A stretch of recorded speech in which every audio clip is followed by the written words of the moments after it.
Hi, boys and girls. This is Mrs. D again. I hope you had a wonderful weekend with your family, got to go outside and enjoy this beautiful weather. I'm back today to read another story out of our MyBook with you. And this week we're going to be reading a poem that is called Yum, Rico, America's Sprouting. And this poem is all about the different foods that grow in nature and how those foods are used by both people and animals. Today, as we read our poem, we're going to be able to identify some characteristics of a poem through the pictures and the sounds and the rhythm that the author used to express her feelings and ideas about the different plants and foods that grow in nature. And as we read today, we're going to be looking for 3 characteristics of a poem. The first one is the way that the author describes these foods that grow in nature. And she's going to use describing words that help us to create a picture in our mind of the particular object that she is trying to describe. The other thing that we're going to be looking for in our poem today and noticing is something that we call alliteration. And what alliteration is when an author of a poem uses words simultaneously or uses a group of words with the same first sound in a row. We're going to be looking for and identifying those in our poem this week. And then finally, you're going to be able to listen to me read the poem out loud to you. And I want you to be listening for the rhythm in which I read the words in the poem. This story or this poem uses a rhythm that's created by 3 lines with a 5-7-5 syllables. So we're going to be reading lots of different words with multiple syllables in them. As we go through our poem together today, remember we're going to be stopping and reading our 5 power words this week. The first power word that we're going to be looking for in our text is the word indigo. Can you read that with me? Ready? Indigo. Excellent. Indigo is a color that looks like blue and purple mixed together. I often see or hear about the color indigo when I'm thinking about a rainbow, right? We see that bluish, purplish color in a rainbow. The word is indigo. Can you read it with me? Ready? Indigo. I wonder what fruit or vegetable or plant grows in nature that could be the color indigo. We'll have to read to find out. The next word is the word wonder. Read that with me. Ready? Wonder. Excellent. A wonder is something that is really great or a big surprise. So that rainbow that we were just talking about could be a wonder to see, right? It's a big surprise, really great to see, especially after a very dark, rainy thunderstorm. The word is wonder. Say it with me. Ready? Wonder. I wonder if you can think about something that is a wonder for you to see. If you've ever been to Disneyland, maybe the castle that you see might be a wonder, right? Or if you've ever been to the Grand Canyon, that is a wonder to see, right? It's something really great to see. The word is wonder. Ready? Here we go. Next word. The word is syrup. Say it with me. Syrup. Syrup is something sweet and sticky that you can pour. I can pour syrup on my pancakes. Give me a thumbs up or a thumbs down. Do you pour syrup on your pancakes? Oh, probably lots of you pour syrup on your pancakes. Think about another syrup that you could pour on your pancakes or on something else. What else would you pour syrup on? Maybe waffles. Yep, maybe. Let's go ahead and read the next word. The word is juicy. If something is juicy, it is very wet when you eat it. So the juicy peach made my hands messy. Yesterday, I ate a very juicy orange that made my hands very sticky and messy, right? The word is juicy. Read it with me. Juicy. Juicy is a great describing word, right? It really helps us to visualize this peach. When I said the juicy peach made my hands messy, we can almost taste that peach in our mouth and feel the juiciness on our hands, right? And the last word, I notice a phonics pattern that we've been practicing a lot this year, and it's that sneaky E pattern, right? So at the end of the word, when we see that sneaky E, remember that job, or his job is to hop over the consonant to the vowel to help that vowel change its sound from its short sound to its long sound. In this case, it's the sound I to I, right? So we're going to read that word ripe. If something is ripe, it is finished growing and is ready to eat. So the ripe red tomato will taste good. The word is ripe. Read it with me. Ripe. Excellent. So remember, your job as we are reading this poem together is when we get to one of those highlighted power words, we're going to stop and you're going to read those words aloud with me. So let's practice before we get started. Ready? Read. Indigo, wonder, syrup, juicy, ripe. All right. Before we get started reading our poem today, let's learn a little bit about the author of our poem by listening to an audio about our author, Pat Mora. Pat Mora writes books and poetry for readers of all ages. She writes about the things she loves, her family, the desert, and Mexican culture, to name a few. Ms. Mora speaks both English and Spanish, and many of her books have words in both languages. In 1996, Ms. Mora started Children's Day, Book Day, which is a day that celebrates children and books. She has won many awards for her children's books, including her book of haiku poetry, Yum! Mmm! Que rico! America's Sproutings. Excellent. All right, let's go ahead and get started. So before we get started, just a reminder about a couple of things that you're going to need. Make sure that you have your MyBook in front of you. You're going to turn your MyBook to page 84. That's where our poem is going to start. So you should be right here on page 84. The other thing that I want you to have ready is a pencil or a highlighter, something to write in your MyBook with. Because I'm going to ask you to go back into your text and underline or circle, maybe highlight some words that help you to answer some of the questions that we're going to be talking about today. So as I turn my screen to the first page of our poem, go ahead and grab those two materials and get ready to read with me.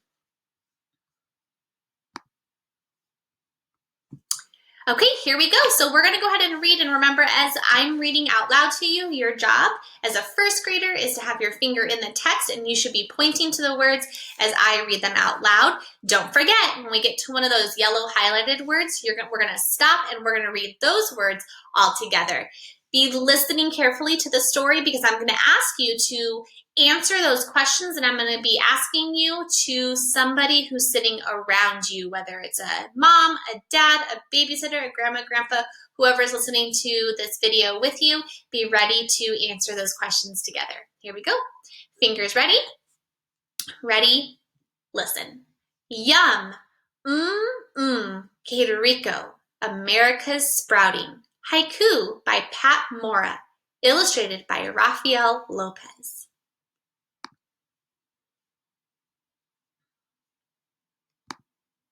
I'm going to zoom out for just a second. Here we go. Fingers ready? Let's go ahead and read about the first thing that grows in nature. Here we go. Ready? Listen. Blueberry. Fill your mouth with blue. Share a bowl heaped with summer. Chew indigo, oh. There's that word indigo again. Let's reread that sentence, and I want you to read that word indigo with me. Here we go. Fingers ready? Ready, read. Chew indigo, oh. Ooh, let's stop for a second. What food grows in nature that is the color indigo? Take your pencil, and I want you to circle the word that describes the food that would be indigo. Excellent. You should have all circled the word blueberry, right? The word blueberry, that's the food that grows in nature that is indigo. Thinking about and looking at our picture, how do do blueberries help animals? What do you see in the picture that tells you how animals might use the fruit blueberry to help them?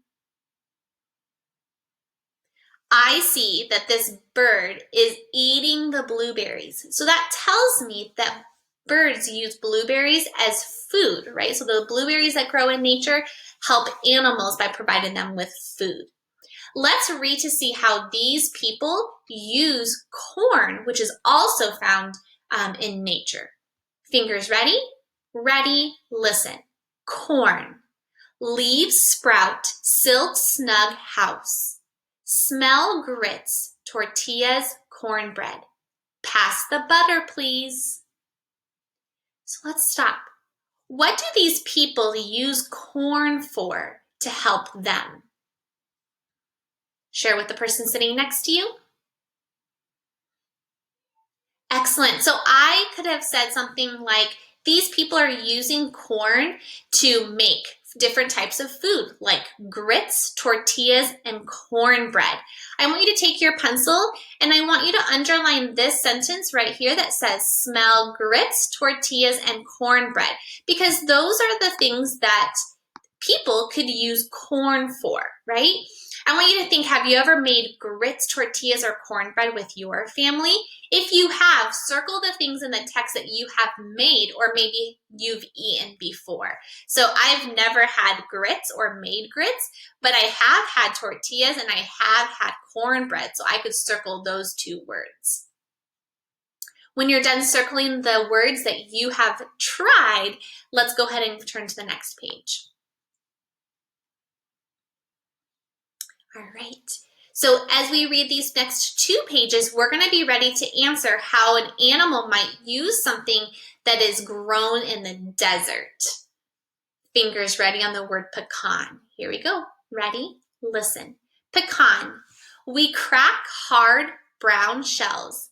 Family munching, story time, crunchy, tasty of fall. Fingers ready. Prickly pear. Red desert, wonder. Cactus fruit becomes syrup and dulces. Surprise! Let's stop right here. Let's think about how an animal in the desert might use prickly pear. How would an animal in the desert use the prickly pear it might find as it's walking or crawling around the desert? Yeah, the animals might use the prickly pear as food, right? What part of the fruit, the cactus fruit, prickly pear, would the animal might eat? Or enjoy, I should say. Yeah, the syrup, right? This sentence that says this, cactus fruit becomes syrup, and it says, and dulces, right? It's nice and sweet. So the word dulce, I believe in Spanish, means sweet. So that's something that's going to be really sweet for these animals to enjoy. So we've read how both people and animals use these foods that grow in nature as food, right? All right, let's read our last page together. Fingers ready? Ready, read. Tomato. Round, roly-poly, squirts seedy, juicy splatter, red bursts in your mouth. Let's stop and think about this food that grows in nature for a second. Does this food help in this poem help people or animals? People, right? They help people. I want you to think about 2 different ways that the tomato might help people. You can use both the words and the picture to help you. So one thing you could have said was that people use tomato as fruit or as food to eat, right? You can see that by looking at the boy. He's enjoying that very juicy tomato, right? You could also read that the red bursts in your mouth. That tells us that somebody's eating that tomato. You could also pay close attention to the farmers in the background, right? These farmers are planting tomatoes. So another way that these foods that grow in nature help people could be that they help farmers, right? They help farmers because those farmers are able to sell the foods that they grow in their farm to earn money, right? So we can see that those foods help farmers also. Well, thank you so much, boys and girls, for joining me today. I hope you enjoyed our reading of the poem MmMm, Puerto Rico, America's Sprouting. Now it's your turn to go ahead and grab your packet with your grown-up, and I want you to think about all the things that we read in our poem that helped you to better understand and be ready to describe how these foods that grow in nature help both people and animals. Don't forget to use at least 2 examples from the text to help you describe or answer your writing prompt today. All right, I hope you have a wonderful week, boys and girls, and I will be back next week to read a few more stories with you. Bye!